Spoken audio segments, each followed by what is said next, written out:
हमारा छठा नियम है, फूल जगत को अपना भाई समझे और सभी के साथ एक जैसा व्यवहार करें। ये नियम हमें सिखाता है कि किसी भी व्यक्ति के साथ उनके धन, पद, जाति या काम के आधार पर भेदभाव नहीं करनी चाहिए। हर व्यक्ति इंसान ईश्वर की ही संतान है और समानता का अधिकार है। आइए देखते हैं एक परिवार की कहानी, जहाँ एक और माँ हार्टफुलनेस के संस्कारों को जीवन में उतार रही है। वही उनकी छोटी बेटी नेहा अभी तक इन मूल्यों को नहीं समझी है।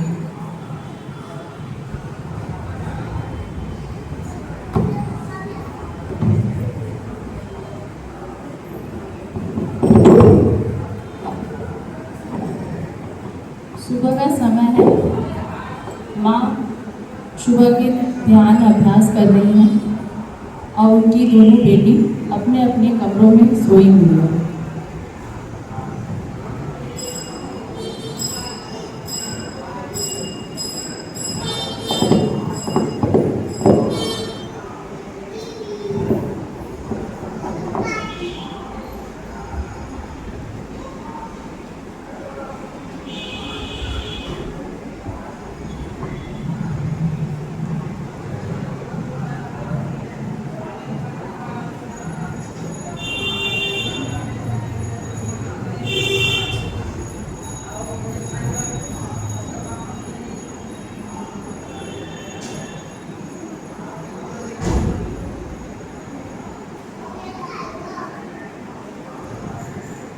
गांधी का संदेश।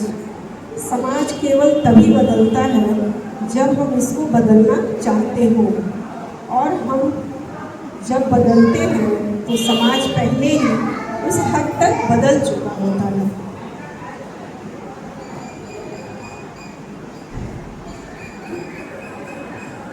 नेहा, सुबह हो गई बेटा, उठ जाओ, मुँह हाथ धो लो और थोड़ा सा ध्यान कर लो। माँ, आज तो शनिवार है, आज तो मुझे कुछ काम भी नहीं है।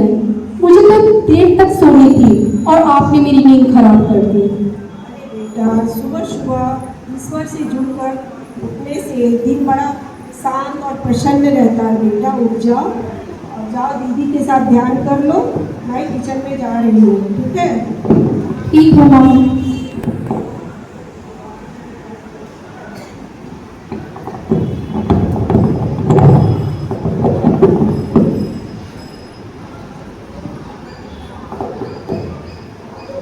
दीदी, दीदी, दीदी, दीदी, माँ बुला रही है और ध्यान व्यान करने को कहा है। चलो नेहा, तुम भी मेरे साथ ध्यान पे बैठ जाओ। ध्यान करने से मन हल्का होता है। कभी तो माँ की बात सुन लिया करो, माँ को अच्छा लगेगा। ओ दीदी, बस करो, तुम भी माँ की तरह ज्ञान मत दो। आज की दुनिया में सिर्फ पैसा ही चलता है और ध्यान करने से मुझे कोई पैसा नहीं मिलता, और मुझ पर जबरदस्ती बिल्कुल ही मत करना। ठीक है बाबा, जैसी तुम्हारी इच्छा। मैं तो ध्यान करने जा रही हूँ।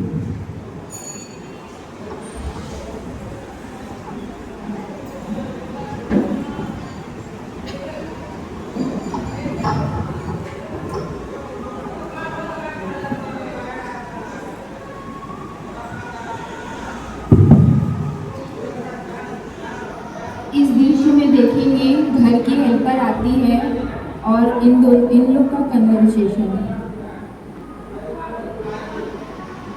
ठीक ठाक।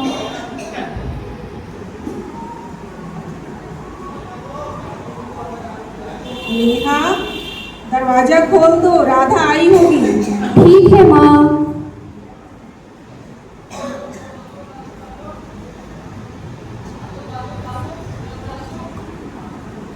अरे, इतनी जल्दी आ गई? थोड़ा आराम से आया करो, इतनी भी क्या जल्दी है? पिताजी का तबीयत खराब था, इसलिए आने में देर हो गई थी। दीदी, कितनी बार तुम्हें कहा है मुझे दीदी मत कहा करो। मैं तुम्हारी मालकिन हूँ और आगे से मुझे मैडम कहना। ठीक है मैडम। अब जाओ, मेरे लिए चाय लेके आओ। ठीक है। राधा आज इतना देर कर दी। कल रात को पापा जी का तबीयत खराब हो गया था, इसीलिए आने में देर हो गई। ठीक है, कोई बात नहीं। में बोली है चाय बनाने के लिए। कोई बात नहीं, पहले तुम कुछ खा लो, उसके बाद घर का काम करूँगी, ठीक है?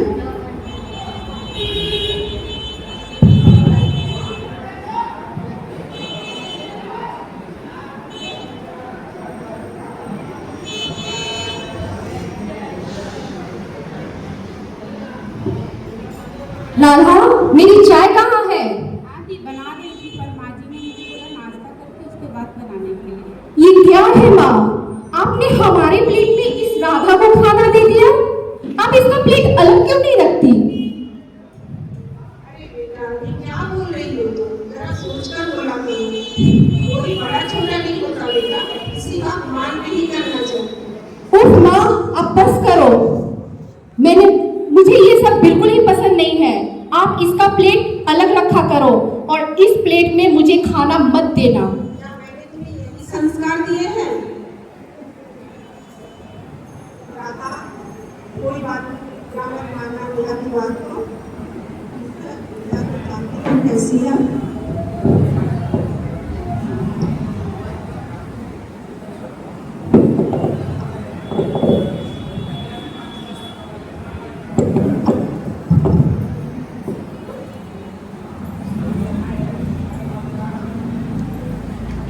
अभी तक हमने देखा कि माँ अपने व्यवहार से समानता, प्रेम और सम्मान का संदेश देती हैं।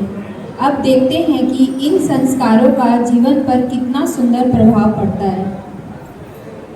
बड़ी बेटी प्रतिमा ने माँ की बातों को अपनाया। नियमित ध्यान, सकारात्मक सोच और सभी के प्रति सम्मान का भाव करके व्यवहार का हिस्सा बने। आइए देखते हैं कि इन गुणों का उस पे क्या असर हुआ। प्रतिमा का प्रमोशन हुआ।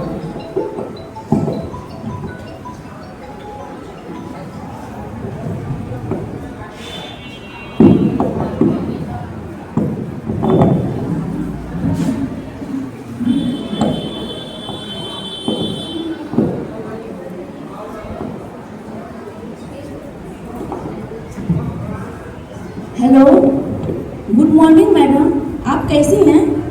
गुड मॉर्निंग प्रतिमा। सबसे पहले तो तुम्हें बधाई। Thank you madam. किस बात की बधाई? तुम्हारा प्रमोशन हो गया। क्या सच मैडम? आपका बहुत बहुत धन्यवाद।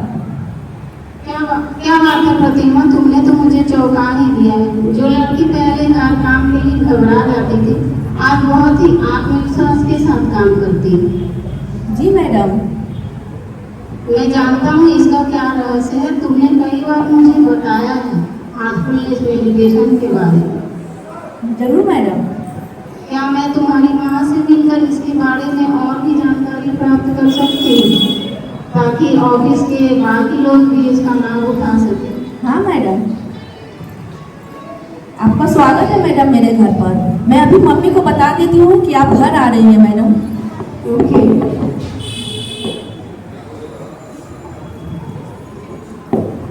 मम्मी मम्मी, बहुत बड़ी खुशखबरी है मम्मी। अरे वाह बेटा, बधाई हो तुम्हें। मम्मी, मेरा प्रमोशन हो गया है मम्मी। हाँ हाँ, भगवान की कृपा तुम पर बनी रहे बेटा, और ऐसे ही मेहनत करती रहो तुम्हारे ये अच्छे संस्कारों का। मम्मी, मेरी बॉस आपसे मिलने आ रही है मम्मी। वो हार्टफुलनेस मेडिटेशन के बारे में जानना चाहती है। ठीक है बेटा, जरूर बुलाओ, अवश्य मिलेंगे। कॉन्ग्रेचुलेशन दीदी, मुझे आप पर गर्व है। Thank you Neha. ये सब मम्मी के संस्कार, हार्टफुलनेस मेडिटेशन और मालिक की कृपा के कारण हुआ है। मैं कितने बार तुम्हें कहा कि तुम भी मेरे साथ ध्यान किया करो, पर तुम मेरी बात नहीं सुनती थी। ठीक है दीदी, ट्राई करूंगी। Congratulations जी। Thank you Radha.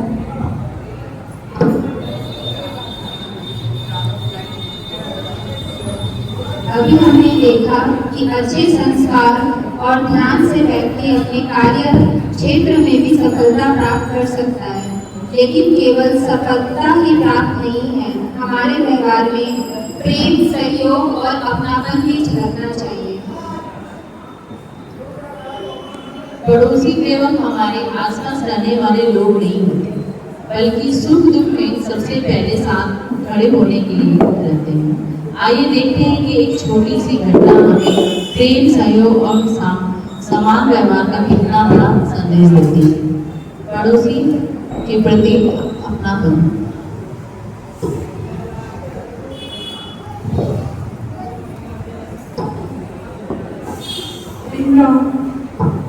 कौन? मैं हूँ नेहा। मम्मी है? हाँ है घर पे, बोलिए।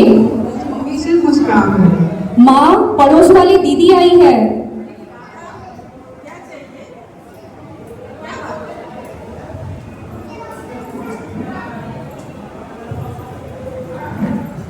अरे राधा, क्या बात है राधा, अंदर आओ। मुझे चीनी चाहिए। अच्छा, चीनी चाहिए। माँ, कुछ मेहमान आए हुए हैं, अचानक से मेरी चीनी खत्म हो गई है। अच्छा ठीक, और मैं कल वापस कर दूंगी आपको। माँ, इनका तो आए दिन कुछ न कुछ घटा ही रहता है। कभी चीनी खत्म हो जाती है तो कभी चाय पत्ती खत्म हो जाती है। ये लोग अपना सामान मंगवाती क्यों नहीं है? रहने दीजिए, मैं कहीं और से व्यवस्था कर लेंगी।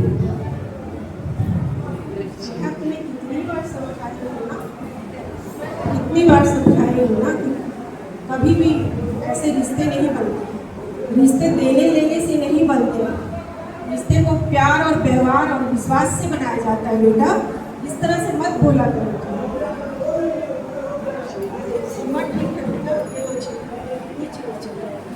जो भी चाहिए आराम से लो, और जो कुछ कहना है, जो भी चाहिए वो तुम मांगो। Thank you. Thank you. और नेहा की बातों का बुरा कोई बात नहीं।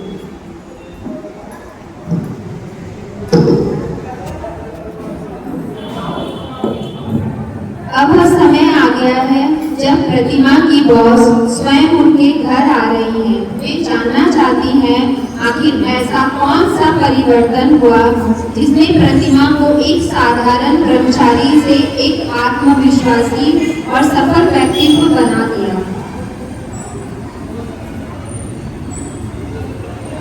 कभी कभी हमारे जीवन का सबसे बड़ा परिचय हमारी बातें नहीं बल्कि हमारा व्यवहार देता है। आइए देखते हैं कि इस मुलाकात में किसका व्यवहार क्या संदेश देता है। बॉस का आगमन।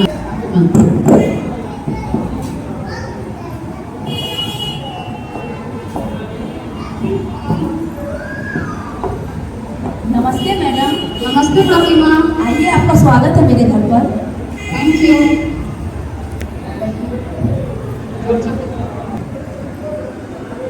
नमस्ते मैडम। नमस्ते।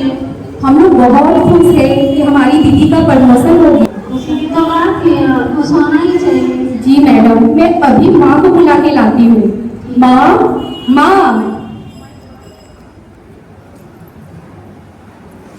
माँ, दीदी के बॉस आए हुए हैं।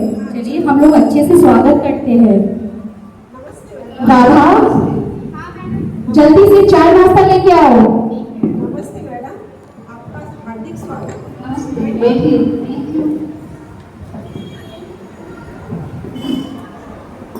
मैंने पिछले कुछ दिनों में प्रतिमा में अद्भुत परिवर्तन देखा है। पहले वो किसी कार्य को लेकर घबरा जाती थी, लेकिन अब पूरे आत्मविश्वास के साथ काम करती है। इस परिवर्तन का कारण क्या है? इसका सबसे बड़ा कारण है हार्टफुलनेस मेडिटेशन। इसके अभ्यास से ये इतना कर पाएंगे। इसको करते कैसे हैं? इसे किया जाता ये सिर्फ आंखें बंद करके बैठने का अभ्यास नहीं है मैडम। ये बल्कि एक वैज्ञानिक पद्धति है जिसे करने से मन शांत, सरल और संयम होता है। और इसे कैसे किया जाता है?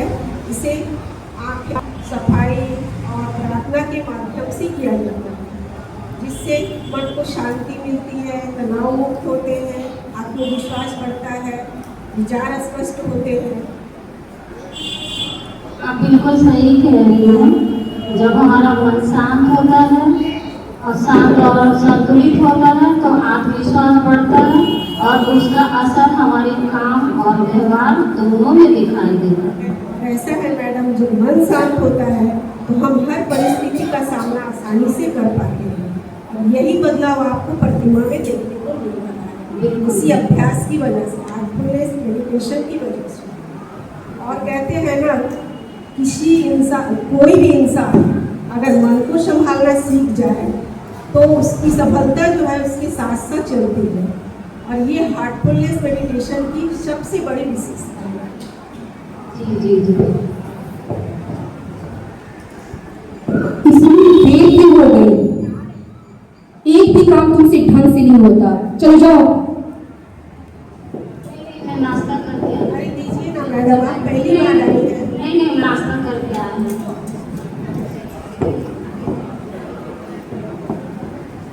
नेहा, अगर बुरा ना मानो तो मेरे पास तुम्हारे लिए एक सलाह है, अगर तुम कहो तो। हाँ मैडम जी, मैं जरूर फॉलो करूंगी। मैं ये कह रही थी कि तुम भी अपनी दीदी की तरह हार्टफुलनेस मेडिटेशन को अपना सकती हो। इससे तुम्हारा मन शांत होगा, तुम्हारे व्यवहार में मधुरता आएगी और तुम्हारे मन में दूसरों के लिए सम्मान भी बढ़ेगा। क्या तुमने कभी फलों से भरे हुए वृक्ष को देखा है? जी मैडम। क्या वो अकड़ा होता है? ना, वो तो झुका हुआ होता है। बिल्कुल सही। जब हम गुणों से भरे होते हैं तो हमारे अंदर सहजता और विनम्रता के भाव स्वतः ही आते हैं। इसे अप्राकृतिक तरीके से नहीं लाया जा सकता। मान पाने के लिए पहले सम्मान देना पड़ता है और सम्मान पाने के लिए झुकना पड़ता है। क्या? मैं समझी नहीं। तुम कभी किसी सम्मान समारोह में गई हो? हाँ गई हूँ। वहाँ हम जिसका सम्मान करते हैं, क्या वह व्यक्ति अकड़ कर खड़ा रहता है? नहीं, बिल्कुल नहीं। वो उसका गर्दन झुका होता है। तब हम जो सम्मान करने के लिए फूलों की माला उसकी गर्दन में डालते हैं, वो सम्मान बनकर झुकता है उसके गले में। तो सम्मान पाने के लिए पहले सम्मान देना पड़ता है। जी मैडम। याद रखो, तुम्हारा व्यवहार ही तुम्हारी पहचान है ना? हाँ। प्रतिमा, तुम मेरे साथ चलो, ऑफिस में कुछ बातें करनी है। जी मैडम। हाँ बेटा, ध्यान से जाना। आप लोगों से मिलकर बहुत खुशी हुई। आप फिर से मिलेंगे हम लोग को भी खुशी हुई मैडम, फिर से आइएगा, अवश्य आइएगा। हाँ जरूर जरूर।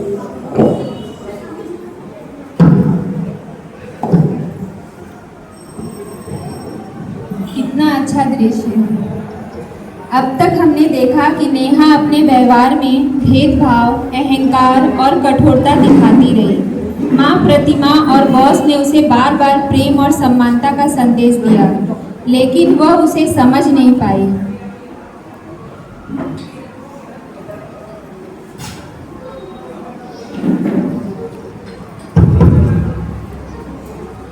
कहा जाता है कि कभी कभी जीवन हमें ऐसी परिस्थितियों से गुजारता है जो हमें सही और गलत का अंतर सिखा देता है। आइए देखते हैं कि कैसे एक कठिन परिस्थिति नेहा के जीवन में एक नया परिवर्तन लेकर आती है। नेहा की तबीयत खराब होती है।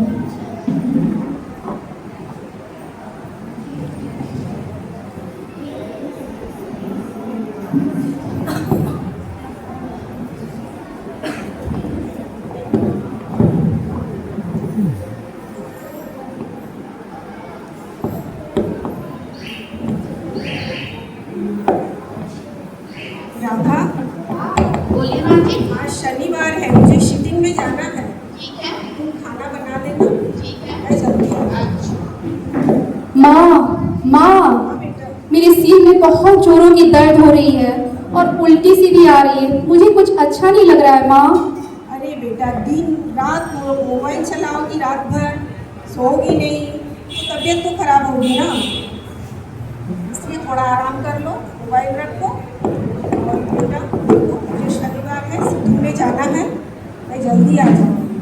और राधा को बोलकर जा रही हूँ कि अगर कोई तकलीफ हो तो राधा को आवाज़ देना। ठीक है माँ, आप जाओ। ठीक है, थोड़ा आराम कर लो। राधा, नेहा की तबीयत खराब है, जरा तुम ख्याल रखिए। ठीक है।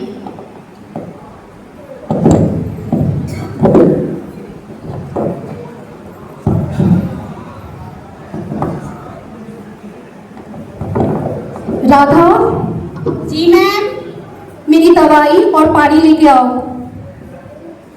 आ रही हूँ।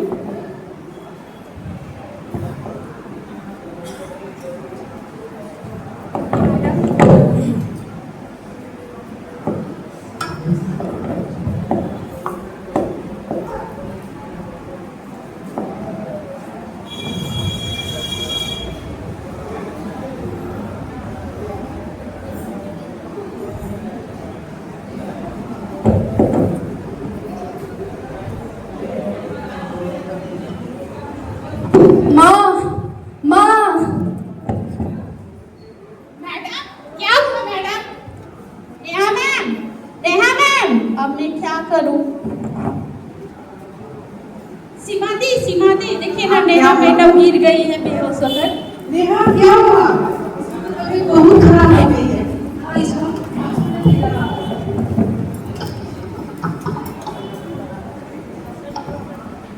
तुम डॉक्टर को फोन करो। हेलो, हेलो डॉक्टर साहब, हम गुप्ता फैमिली से बोल रहे हैं। नेहा मैम का अचानक बहुत तबीयत खराब हो गया। अच्छा ठीक।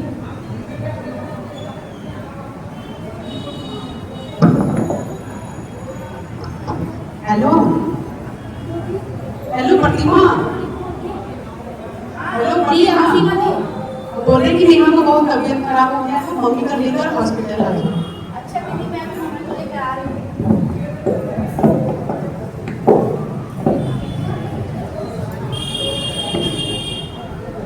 जैसे कि आप सभी ने देखा, नेहा का तबीयत अचानक से खराब हो जाता है।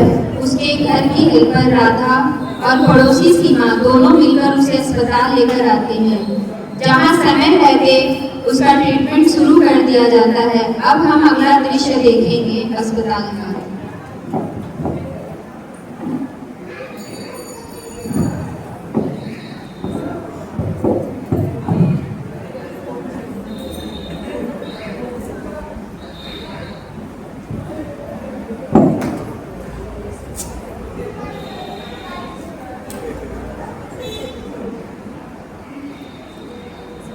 जैसा कि आप लोगों ने देखा, नेहा की तबीयत अचानक खराब हो जाती है।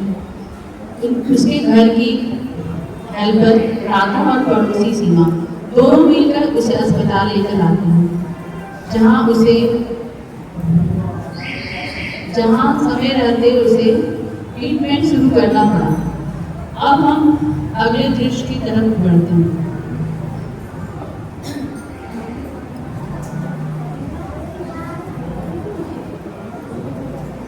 जब हमारे परिवार में किसी का भी तबीयत ज़्यादा खराब होता है और उसे ब्लड की ज़रूरत होती है, तो उस समय हमारे मन में क्या चलता है? क्या हम जाति, धर्म, ऊंच नीच, गरीब अमीर ये सब सोचते हैं कि सिर्फ हमें लगता है कि हमें ब्लड कैसे मिल जाए? हम ब्लड बैंक में जाके क्या ये पूछते हैं कि हम गुप्ता फैमिली से हैं तो मुझे गुप्ता फैमिली की ब्लड चाहिए? आप लोग बताइए, क्या हम लोग यही पूछते हैं? हमारा यही होता है कि हम जिस ग्रुप के हैं उसी ग्रुप का ब्लड हमें उस समय चाहिए होता है। तो नेहा की तबीयत इतना खराब होता है कि उसे ब्लड की जरूरत होती है और उसे ब्लड चढ़ाया जाता है। तो चलिए देखते हैं कि नेहा को ब्लड किसने दिया।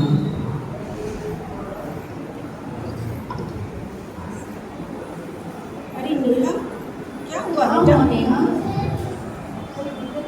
तुम हॉस्पिटल में हो? कहाँ हो? माँ, मैं कहाँ हूँ और मुझे क्या हुआ है माँ? बेटा तुम हॉस्पिटल में हो। तुम बेहोश हो गई थी, अचानक से तुम्हारी तबीयत खराब हो गई थी। मुझे यहाँ कौन लाया माँ? तुम्हें यहाँ हमारी पड़ोसन सीमा दीदी और राधा लाई है। सीमा दी, सीमा दी, मुझे माफ कर दीजिए। मैंने आपको कितना बुरा भला कहा और आपने आज मेरी मदद की। कोई बात नहीं नेहा, पड़ोसी ही तो पड़ोसी का काम आता है। ठीक कहा दीदी। दुख और सुख में सबसे पहले पड़ोसी ही आते हैं। हाँ दीदी। नेहा, तुम्हें पता है तुम्हारी जान बचाने के लिए तुम्हें ब्लड किसने दिया है? किसने दीदी? वही जिसे तुम हर समय डांटती रहती थी, अपने से नीचा दिखाती थी। क्या राधा ने? हाँ, राधा ने। दीदी राधा कहाँ है दीदी? राधा, तुम बाहर क्यों हो? आओ सीमा, तुम्हें नेहा बुला रहे हैं। हाँ राधा, मैं ठीक हूँ, मेरे पास आओ राधा। मैंने तुम्हारा कितना अपमान किया, गरीब देखकर तुम्हें छोटा समझा, और आज तुमने अपना खून देकर मेरी जान बचाई। कोई बात नहीं थी मैडम। नहीं राधा, नहीं, आज से तुम मुझे मैडम नहीं दीदी कहो। और आज मुझे समझ में आया कि इंसान की पहचान उसके पैसे, कपड़े और काम से नहीं, बल्कि उसके दिल से होती है। आज से तुम मेरी छोटी बहन हो। ठीक है दी।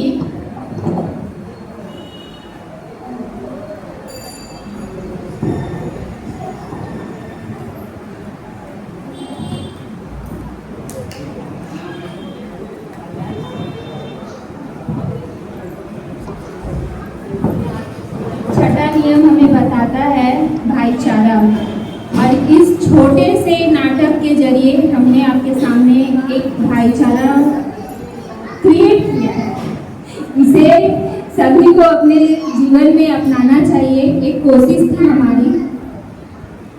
सार्वभौमिक भाईचारा का अर्थ यह नहीं कि हम हर बात में सभी से सहमत हो या अपनी सच्चाई से समझौता कर लें। इसका वास्तविक अर्थ है कि मतभेद होने पर भी हम सम्मान, प्रेम और मर्यादा बनाए रखें, स्वयं का सम्मान करते हुए दूसरों का भी सम्मान करें।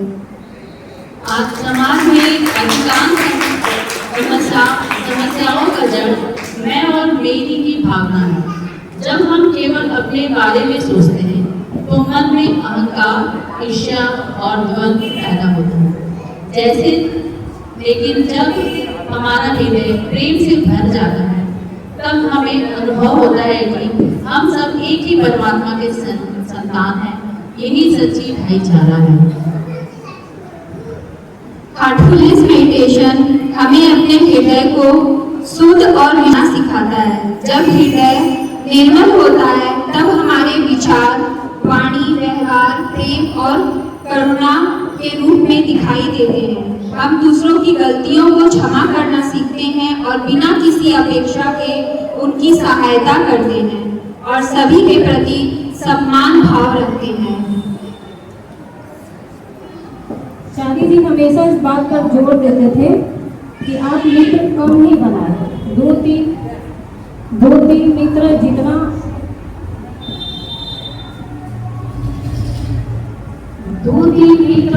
आप उसको अच्छी तरह निभा पाए। बाकी मुझे क्या चीज जोड़ देता है, भाईचारे पर। वो हमेशा भाईचारे पर जोर देते थे। मित्रता भाईचारे से ऊपर है। सुनने में ऐसा लगता है कि मित्रता भाईचारे से ऊपर है, लेकिन चारी जी हमेशा ये कहते थे कि भाईचारे ज्यादा बनाना चाहिए, मित्र कम बनाना चाहिए। क्योंकि मित्रता अगर हम करते हैं तो मित्र क्या होता है, मित्र हम गलती में भी उसका साथ देते हैं। वो अच्छा करता है तभी साथ देते हैं, बुरा करता है तभी साथ देते हैं। मतलब इतना क्लोजनेस हो जाता है कि हम उसकी गलती को बता नहीं पाते। लेकिन भाईचारे में क्या होता है, भाईचारा अगर है तो एक हेल्दी डिस्टेंस आप बनाए रखते हैं। उसके अंदर अपनी जर्नी पर आप उनका मदद करते हैं, जो सहयोग देना चाहिए वो देते हैं। और अगर कुछ गलत हुआ तो उसके बारे में उसको बता पाते हैं। लेकिन यही अगर आप जब मित्रता पर होते हैं तो आप ये चीज नहीं कर पाते। तो इसलिए चारी जी हमेशा भाईचारे पर ज्यादा जोर देते थे। वो बोलते थे मित्र आप कभी बनाइए, नहीं तो आप घूमने फिरने और मस्ती में ही अपना समय बर्बाद करेंगे।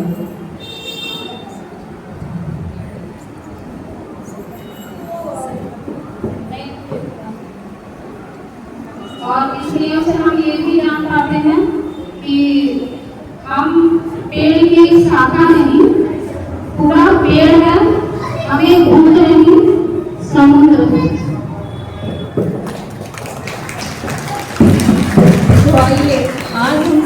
ये संकल्प ले कि हम हर व्यक्ति अपना भाई बहन मानेंगे, किसी के साथ भेदभाव नहीं करेंगे और प्रेम, सम्मान, समानता का तथा करुणा के साथ व्यवहार करेंगे। यही हर्षोल्लास का संदेश है और यही सच्ची मानवता है। तो चलिए संकल्प लेते हैं।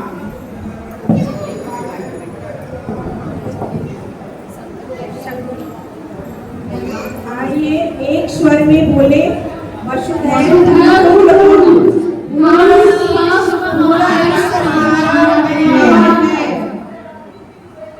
आप लोग भी बोलिए, पूरा भाई बहन है। जोर से